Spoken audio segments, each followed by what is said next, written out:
So the youngsters are sent to their marks.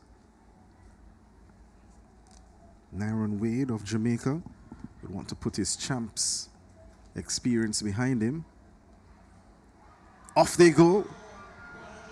Good start for Wade. The Grenadian beside him is Stanislaus, but now Nyron Wade cruises away from the field and finishes ahead of the man Neon Mark Stanislaus of Grenada. So Wade gets through easily. 10.49 the time on the clock, negative 0.1 meters per second the wind speed. Just checking to see who is there, Terry. KC man almost a disdainful finish there. Glances around and then gives it more than a glance. A full blown